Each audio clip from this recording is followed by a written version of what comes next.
Sveikutės mergaitės, šiandien tokia tema. Vat ką tik bendravau su viena mergaitė ir atėjo tokia mintis pasižiūrėti tokią temą. Jo reikalėliai. Kuogi jis užsiėmęs, galbūt ką veikia, parodys kortos šiuo metu. Jo reikalėliai šiuo metu. Gal kortos parodys, kad jis tiesiog guli lovoje ir svajoja apie jūs.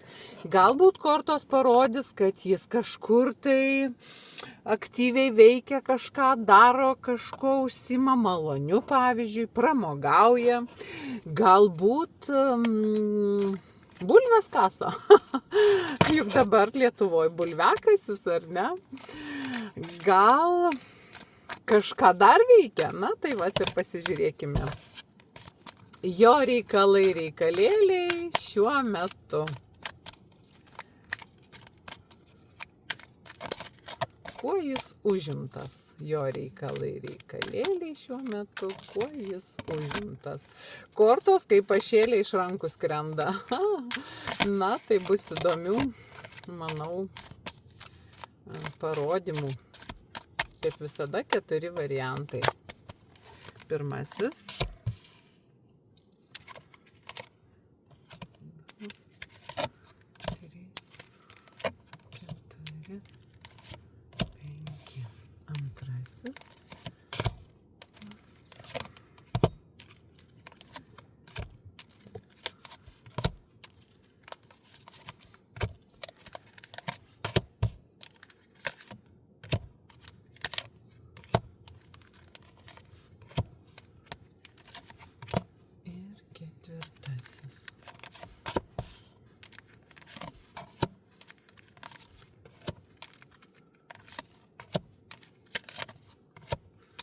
Na, sugalvokit mergaitės savo vaikiną, vyruką, galbūt savo vyrą, sutuoktinį, galbūt dar tik tai kavalierių, kurį nusižiūrėjote. Ir pasižiūrėkime jo reikalėliai šiuo metu. Pirmasis variantas. 3 monetos, teismas, žvaigždė, monetų karalius ir saulė. O, čia panašu veikloj vyras. Čia veikloj ir žiūrėkit, sakyčiau, jis tokioj situacijoje šiandien ir vat šiuo metu, kad labai aktuali pinigų tema ir panašu, kad ta pinigų tema susijusi su kažkokiu uždarbiu, su kažkokiu galbūt netgi darbu, darbeliu, ar žinot, kažkokiu papildomu pinigų šaltiniu.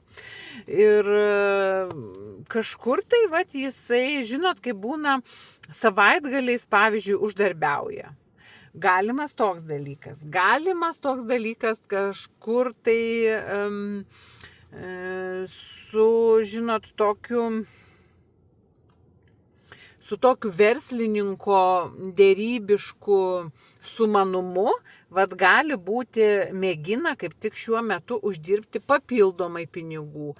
Arba tiesiog kažką tokio planuoja, skaičiuoja, žiūri, kur, kam ir kaip sumokėti pinigus. Galbūt jis šiuo metu darbdavys, galbūt jisai samdo talką, gali būti ir taip, kaip mes ten pradžioje šnekėjom, ar ne.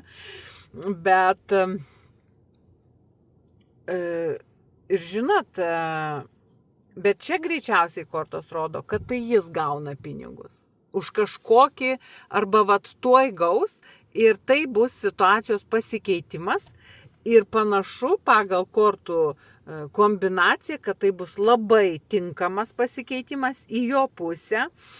Tarsi atsinaujinimas, tarsi toks jėgos atgavimas, tarsi kažkoks pagerėjimas ir finansinis pagerėjimas. Ir žiūrėkite, krenta žvaigždės korta, kas ir parodo, kad tai atsinaujinimas į gerą pusę. Tai yra šviesi perspektyva ir panašu šitas žmogus, kaip žinot, mėgstam sakyti, prekiautojai, prasuktas reikaliukas. Ir čia panašu nemažas reikaliukas, o toks geras reikalas prasuktas. Ir tas reikalas jį padarys tokiu labai sėkmingu, žinot, priekybininku ir jis pasijus tokiu iš tikrųjų verslininku žmogumi, kuris įdėjęs savo proto galias, savo protingumą, savo išmanumą, savo žinias padarys kažkokį reikalą, kuris susijęs su pinigais. Ir jis švęs pergalę. Ir švęs pergalę taip, kad jam bus labai nuo to saldu, labai gera ir, žodžiu, pinigai ateina į rankas. Ir tai, pirmiausia, jis pats skaitys, kad tai jam labai sėkmingas sandoris, kad va dabar šita atėjusi gerovė atnešė klestėjimą, kad jis gavo geriau negu tikėjosi, negu iš pradžių net planavo, jam gavosi žymiai geresnis sandoris, žymiai geresni pinigai atėjo ir jam tai į labai didelę finansinę naudą atėjo viskas. Na, pirmasis variantas visiškai finansinis, vyruko šeštadienis panašu ir, žinot, gali būti net nebūtinai šeštadienis, čia gali būti kažkoks visai netrumpas projektas, galbūt jis jau kažkurį laiką ruošėsi kažkokiam tai projekto įgyvendinimui, galbūt kažką parduoti norėjo, bet jis parduos tiesiog žymiai geriau, negu jisai įsivaizdavo, jam pasiūlys geresnę kainą, arba jis sugebės nusidėrėti žymiai geresnę kainą, arba kažkokį dalyką, verslo planą kažkokį, kaip sakyt, prasuks taip, kad žymiai geresnėm sąlygom jam pasiseks. Na tai va, ir jis bus labai geros nuotaikos ir jis labai džiaugsis savo šituo sandoriu, kadangi tai atneš finansinę gerovę, finansinį klestėjimą. Galbūt jis kažką labai stambaus už tą sumą įsigys, galbūt kažką tokio... Tai galbūt netgi pagrindas padėtas labai dideliam projektui, galbūt šitas buvo mintis kažkokį mažesnį projektą padaryti, bet dabar po viso šito, kaip čia pasakyti, proceso sėkmingumo jis pamatys, kad jis gali žymiai daugiau padaryti ir tai gali būti tęstinumas veiksmų panašių pradžiai, kas atneš ir išvystys didžiulį verslą, galimas ir toks dalykas.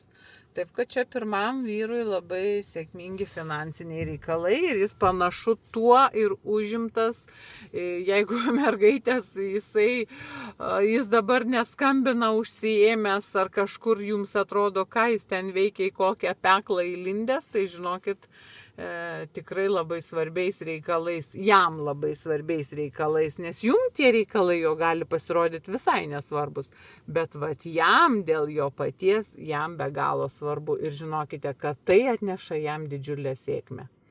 Ir dar vienas labai svarbus momentas, kai vyras sėkmingas, moteriai, kuri yra šalia jo, tada būna irgi labai gera perspektyva.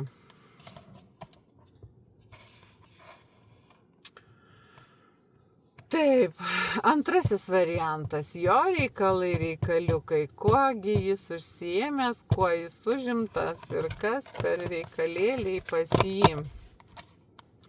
4 taurės, velnias, lazdų karalienė, 10 taurių ir 5 kardai. Vangusis kažkoks. Gal ilsisi po piečio miegelio, po pietų pavalgęs, gali būti toks dalykas.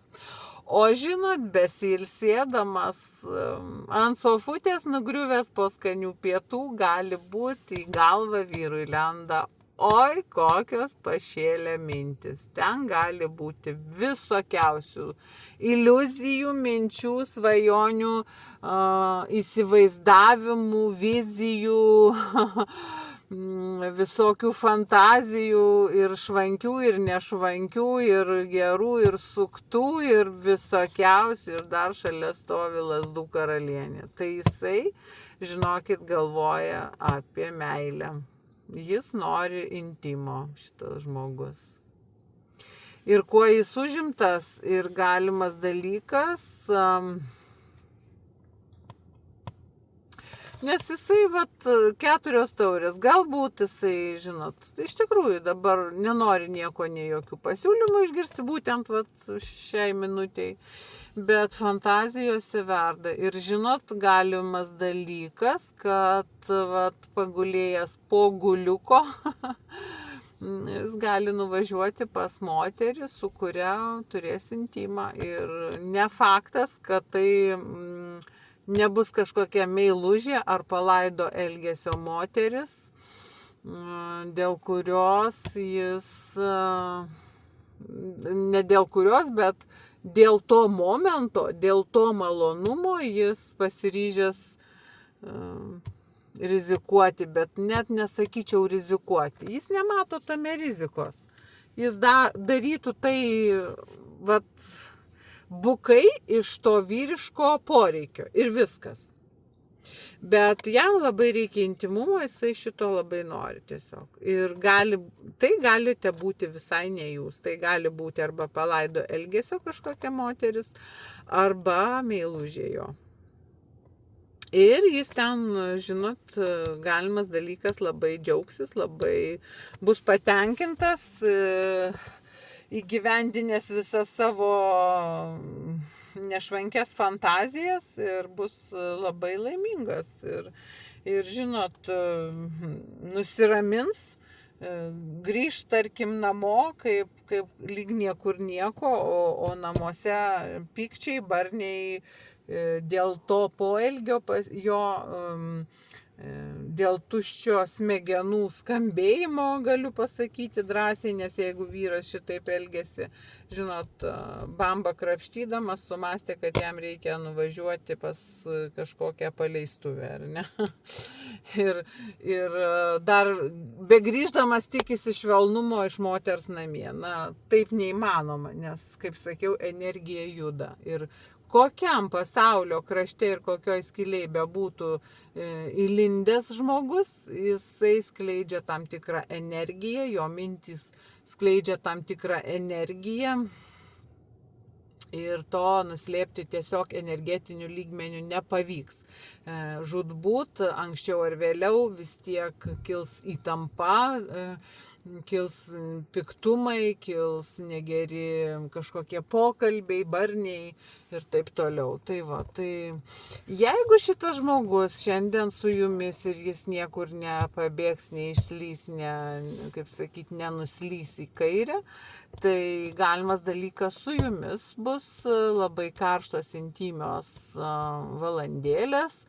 Ir jis džiaugsis labai meilę, džiaugsis šilumą, džiaugsis tuo, ką gavo iš jūs, artumas, intimumas, žodžiu, bet žinot kaip vyrai. Gavo, ko norėjo ir jam viskas, ir tuščia galva toliau barška. O moteriai tai nėra pasitenkinimas, moteriai to per mažai, moteriai reikia žymiai daugiau, moteriai reikia moralinio artumo, moralinio intimumo, moteriai reikia saugumo ir supratingumo, o jisai, žinot, jisai panašu, kad jam reikia, gamta šaukia ir viskas. O paskui jau ir vėl iki kito karto, žinot, kaip galima būti savimi. Kai pribręsta vėl kitas kartas, tada ir vėl jis geras, mielas, lipšnus ir taip toliau. Tai jeigu šiandien iš jūsų šito negaus, jis tą gaus kažkur kitur. Tai toks antrasis variantas.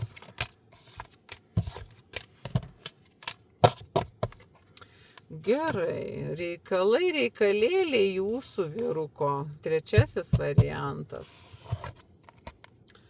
7 kardai, 6 pentakliai, lazdų, princesė pažas, 7 taurės ir imperatorė. O, čia vyrukas taip.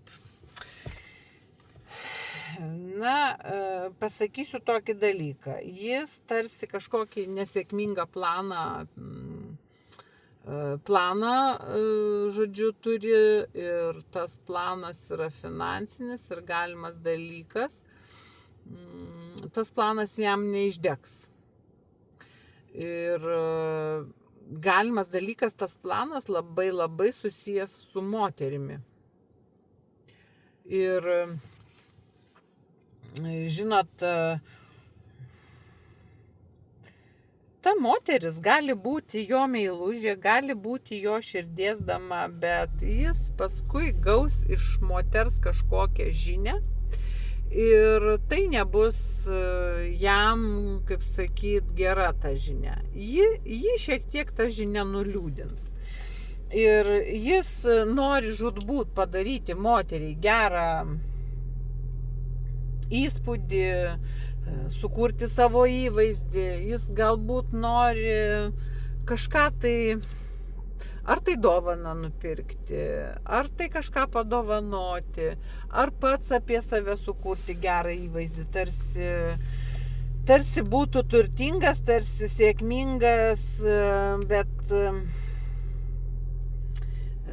galimas dalykas, jis savo mylimai damai, savo arba patinkančiai moteriai, čia gal netgi per drąsu sakyti mylimai, čia gal tokia, žinot, moteris šalia jo, kuri jam labai patinka ir kuri labai traukia fiziškai, tai kad ją prisivilioti, nes jis jos labai trokšta, jisai gali galvoti apie dovaną. Bet žinot, kai būna, vyrai nori iš širdies ir jam atrodo, kad tai yra labai gražu ir tai moteriai patiks ir tai labai jai turėtų būti svarbu, bet galimas dalykas prašaus visiškai pro šalį ir visiškai, kaip sakoma, žinot, nusigrybaus. Nes,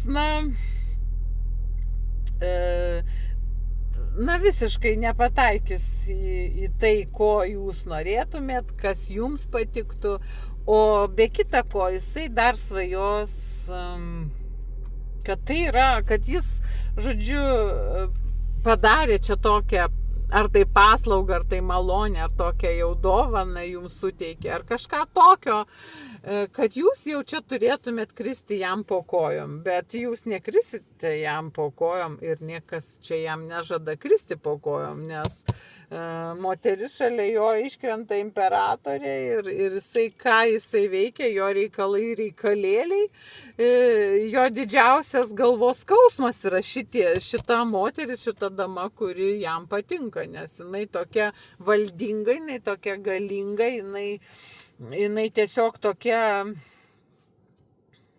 kuriai sunku įtikti ir kurią aplamai sunku suprasti, nes šita moteris yra save realizavusi, ji labai traukia bet kokio vyro žvilgsnį ir ji aplamai sėkminga yra šitame gyvenime. Ko apie jį šičia sunku pasakyti.